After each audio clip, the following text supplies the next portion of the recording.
Cut the lemon into pieces and plate it for drying test. We use an open loop machine for drying. It's been 2.5 hours now. Yes. It's peeled. Yes. This thicker one. And the inside hasn't been dried yet.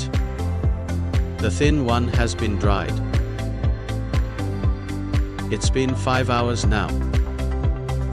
It's already very dry.